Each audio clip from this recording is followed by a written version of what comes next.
Querida Fabi, Pues sí, a ver, México dividido, le suena discurso matutino con ciertas frases, le suena ciudadanos tomando las calles con ciertos reclamos, le suena marcha, disputa por números. Si la realidad es más cruel de lo que parece, hoy vamos a hablar de exactamente ese tema con Ricardo Homs. Bienvenido. Él es periodista, escritor, presidente de la Academia Mexicana de la Comunicación y autor del libro México Dividido. Bienvenido, ¿Qué tal? Ricardo. Pues estás en el contexto perfecto para presentarnos este libro. Sí, mira, en realidad el tema responde a esta pregunta que todos nos hacemos. ¿Qué ha cambiado tanto en este país que tenemos un ánimo enrarecido, un ánimo de confrontación, de conflicto incluso? Y pensé que estas cosas no se fabrican de última hora, ¿no? Sino que esto seguramente tendría que ver con la idiosincrasia. O sea, y es que me puse a hacer entonces este trabajo de investigación, de análisis.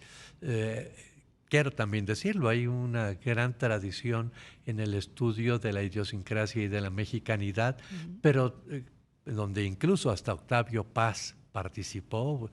Esto lo inició Samuel Ramos en 1934, pero todo aquello tenía que ver con el fin de la Revolución Mexicana y los enconos que habían sucedido después de una lucha que costó pues casi 1 millón de muertes en esa época, y después vino la migración del campo a las ciudades. Y ahí es donde ese México mágico del indígena, de pasado indígena, pues llegó y hubo un choque cultural con la gente que estaba en las ciudades, que tenían ya una visión más criolla, más cosmopolita y demás. Pero el libro que yo escribí es, creo que todo aquel fenómeno del que le acabo de mencionar, creo que logró pues llegar a un feliz término en los años 70, 80, y ya había un México construido que vivía en paz, un México donde todos pues nos respetábamos, pero era un México muy encerrado en sí mismo. Pero ahora que llegó la globalización, mientras todos los demás países fueron evolucionando paso a paso, y digo de los demás países del tamaño de México, ¿sí? De estos países están en el grupo, en el G20, al cual pertenece México, las 20 economías más importantes del mundo, se habían pues más o menos ido evolucionando. A nosotros nos tomó de sorpresa. Y nada más con que empezar a ver intereses políticos que curiosamente vemos que ya cambió mucho el ánimo político. Antes era propuestas, hoy es confrontación. Hoy lo de las elecciones se ganan confrontando, y gana la elección el que terminó menos lastimado, pero antes eran propuestas. Entonces, en este contexto es que veo que estas narrativas de confrontación, lo que hicieron ahora que está este choque cultural de los valores que vienen de la globalización de fuera hacia adentro y que nos dejaron aturdidos, ¿sí? Cuando vienen todo esto de búsqueda de origen de los reclamos, de los resentimientos, pues cayó en un terreno abonado. Y entonces creo que hoy es muy importante hacer esta reflexión, ¿no? O sea, ¿qué es realmente la mexicanidad? ¿Por qué estamos divididos? O sea, ¿no será que está mal contada nuestra historia? Porque estamos divididos desde hace 500 años. Exacto. Nunca logramos conciliar, y por eso menciono lo de los estudios de la mexicanidad después de la revolución. Es que 400 años el mundo indígena quedó en el campo y en las ciudades el mundo criollo. Y pues eran paralelos, compartían un país, pero no estaban totalmente unidos. Y cuando por fin lograron unirse, pues nos cae la globalización, las redes sociales, nos desnuda todo este contexto de transparencia que trae la globalización y las redes sociales y todo esto, y nos desnuda como un país de grandes injusticias. Nos desnuda como un país altamente poderoso económicamente, porque evidentemente lo es México hoy, o sea, es un país importante en la comunidad internacional, pero con unos graves conflictos sociales que no hemos logrado conciliar, y más cuando desde el ámbito político lo único que prevalecen son los reclamos, las diferencias, rescatar los resentimientos. Nadie da respuestas, porque tampoco estamos viendo que haya un proyecto de país que digamos... Un proyecto de nación, ¿no? Ya sabemos dónde queremos llegar y vamos a hacerlo juntos todos, ¿no? Porque no hay forma de construir un proyecto de nación si no es reconciliándonos, si no es teniendo un proyecto que nos signifique lo mismo a todos, ¿no?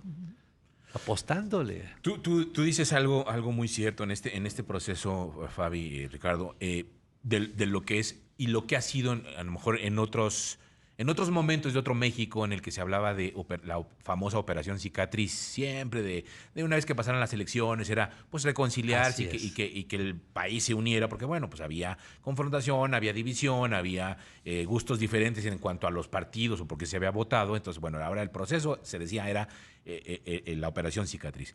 Pero regresando un poquito a lo que tú también decías en torno a estos 500 años, existe mucho resentimiento todavía, y eso llama mucho la atención, de aquella famosa, de la conquista española, que fue prácticamente la que nos pisoteó, llamémoslo así, pensando como país, de la mexicanidad, de los indígenas, porque perdimos una batalla.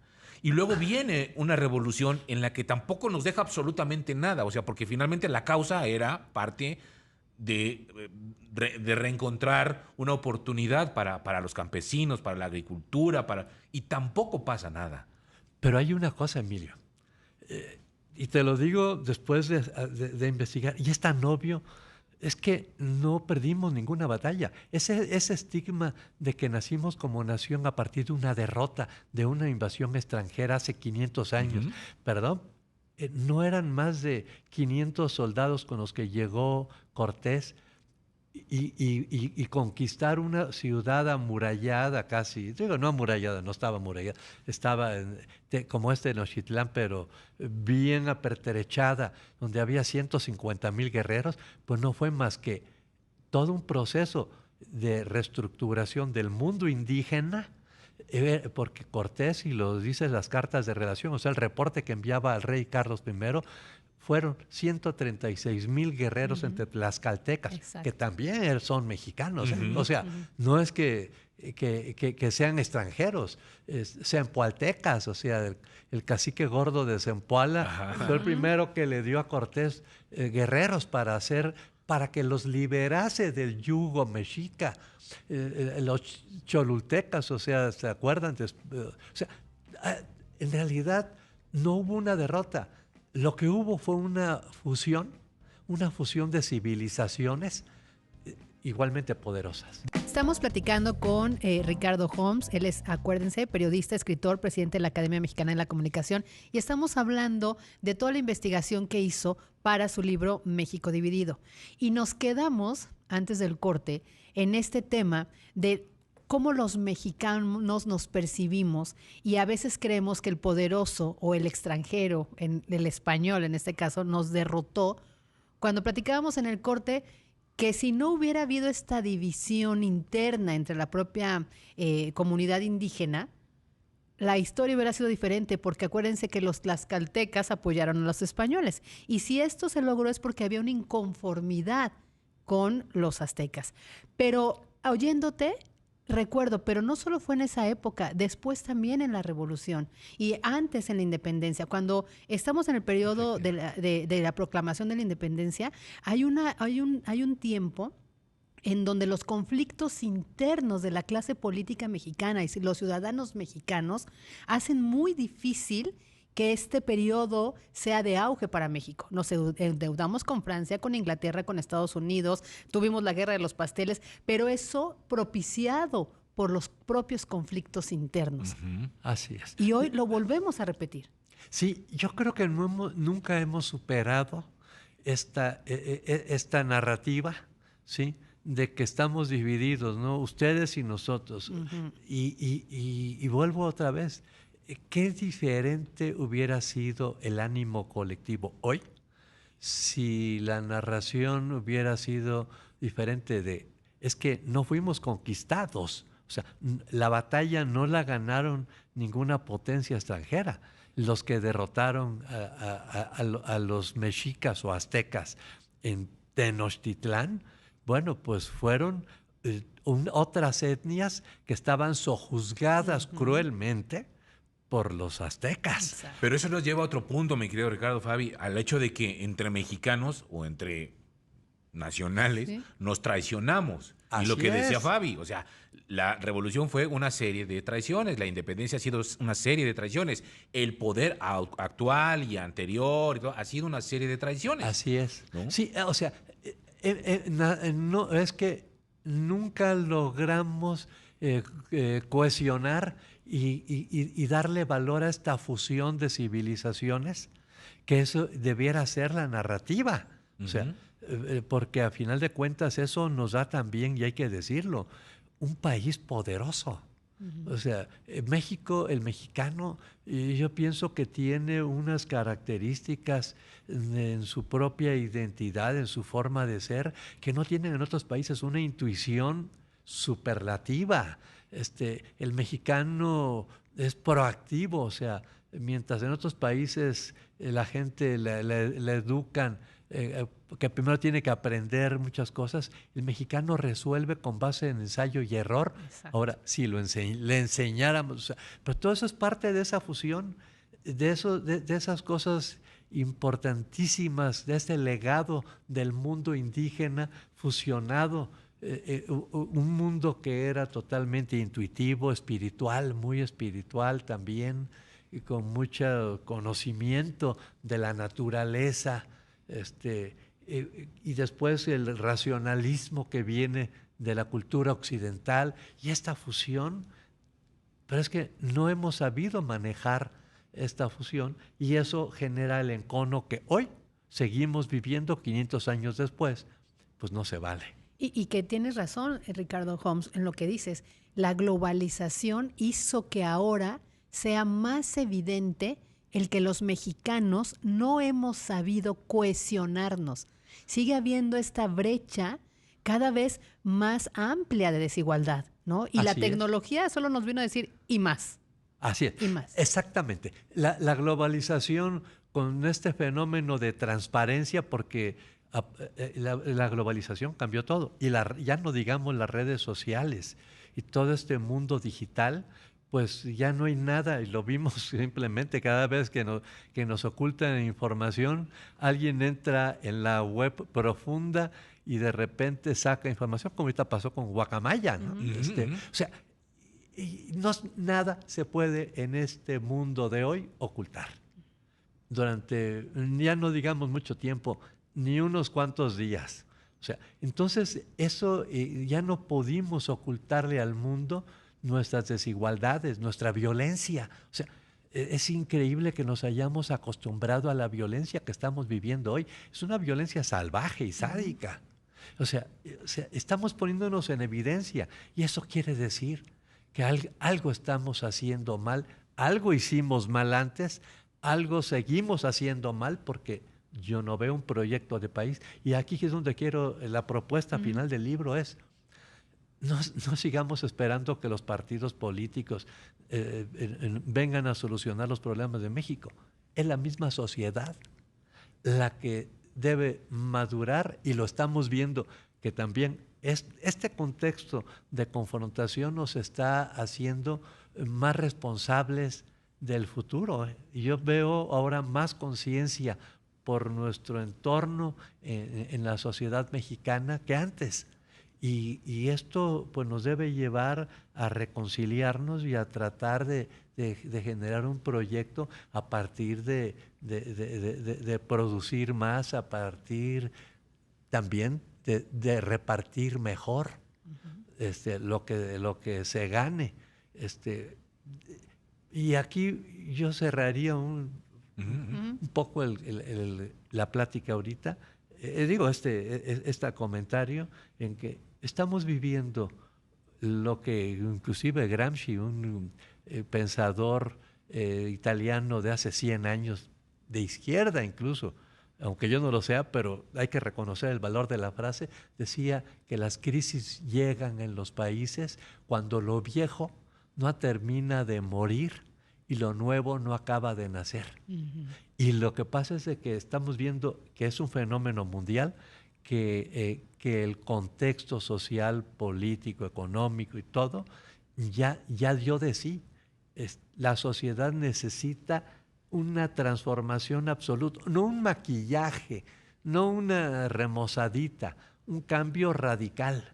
Y en ese cambio, en ese momento, pues hay esta crisis que también vemos de divisionismo en Estados Unidos, por el ámbito político. Así es. O sea, sí. no, nada más que para nosotros tiene componentes adicionales, que son de que nosotros no nos hemos reconciliado internamente entre nosotros, mientras los norteamericanos, y Samuel Huntington, un escritor muy importante, escribió un libro que se llamaba, en el 2004, ¿Quiénes somos nosotros? Los mexicanos nunca nos hemos reconciliado, y entonces nos agarra todo este fenómeno pues desunidos, y ahí es donde creo que es importante llamar a la unión, llamar hasta el perdón de un pasado, si queremos. Sí, pero que yo te diría ahí el problema que también hemos encontrado a lo largo de la historia, y justo parte de lo que sucedió, por ejemplo, con la época del cine de oro, y lo que es entender que no hay buenos ni malos muy malos, ni los ricos son malos, ni los pobres son buenos, porque eso culturalmente nos ha afectado demasiado. Incluso, Emilio, yo me iría algo más. No podemos juzgar la historia con los valores de hoy, porque los hechos se dieron cuando se hayan dado en un contexto de unos valores morales, sociales, políticos radicalmente diferentes. O sea, y hoy, pues por algo evolucionó el mundo y la humanidad en 500 años. Hoy somos más civilizados que antes. Entonces no podemos juzgar con esa óptica lo que pasó hace tantos años. El pasado ya pasó. Y es más, ¿qué tan diferente sería replantear la historia y decir, oigan, no nacimos como nación de una derrota, nacimos de una gran fusión de dos grandes civilizaciones y somos triunfadores? No nos victimicemos, no, somos un gran país, y la muestra es que somos hoy una de las 20 potencias económicas del mundo. Totalmente. Y que además tenemos que trabajar en este tema. Yo creo que esa es una de las ideas que planteas, Ricardo, con la que yo me estoy quedando. Es, claro, estamos en un momento de crisis que nos va a detonar hacia el éxito o a seguir divididos. Así es. Porque estamos dejando lo viejo y lo nuevo no termina de madurar, porque se abrieron a estos cambios, a esta nueva forma de pensar, a esta nueva inclusión, a estas nuevas libertades, ¿no? Así es. Ricardo, muchas gracias. ¿Dónde podemos conseguir tu libro, Ricardo? Vamos, México dividido, o cómo entender la mexicanidad hoy en día. Mira, está en todas las librerías. Si en alguna no hay, es simplemente porque se agotó. Ah, qué bueno, es una buena noticia. Que ya hemos estado investigando eso, y está la editorial, que es HarperCollins, una gran editorial, de verdad. Estoy muy satisfecho de haberla seleccionado para este libro. Están haciendo un gran trabajo de distribución. Si no lo encuentran en una librería, búsquenle nota, lo van a encontrar. Pues te felicitamos, de verdad, está muy interesante, gracias. De verdad, léanlo, échense una buena tarde leyendo con todo esto, con todo lo que vamos a entender, y de verdad nos tiene que servir para unirnos, para trabajar como país. Gracias, mi querido Ricardo. Mil gracias. Gracias, Fabi.